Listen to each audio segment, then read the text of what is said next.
பீர்பாலின் திறமை அப்படின்னு வச்சு சொல்கிறேன். பேரரசர் அக்பருடைய சபையில் பீர்பாலும் ஒருத்தர் இருந்தார்ல, நம்ம அதை பற்றி நிறைய சொல்லியிருக்கோம்.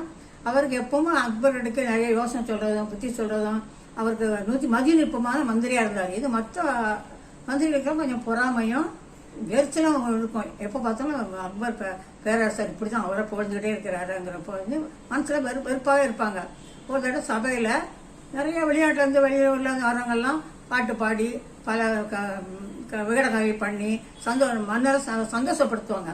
அப்போ ஒருத்தர் வந்து பல மொழியில பேசி பாடுறாரு, நிறைய கதை சொல்றாரு, விகடம் சொல்றாரு, அப்படி புலமையை காட்டுறாரு.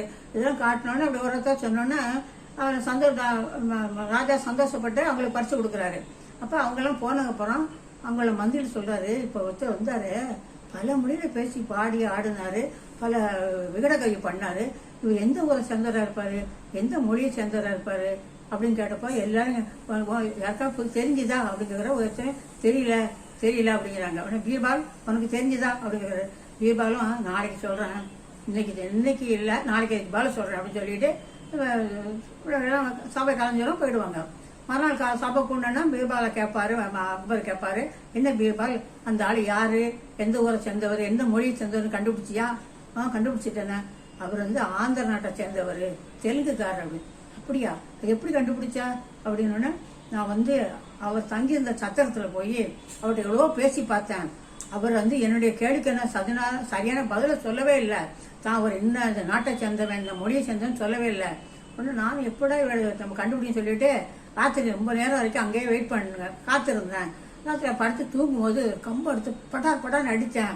அப்புறம் அம்முடு எழுந்திரிச்சு அலறினாரு.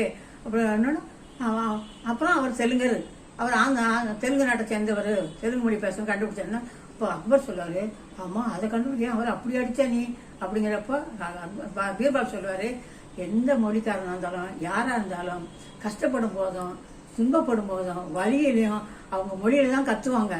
அதனாலதான் அவர் கம்பால் அடிச்சோன்னா அவரு அம்மான்னு சொன்னா தமிழ் மொழியா இருக்கும், ரெண்டாமே கேரளாவா இருக்கும். அவர் அம்முடுன்னு கத்துனோன்னா அவர் தாய்மொழி தெலுங்கு, அவர் தெலுங்கு நாட்டை சேர்ந்தவர் கண்டுபிடிச்சேன்.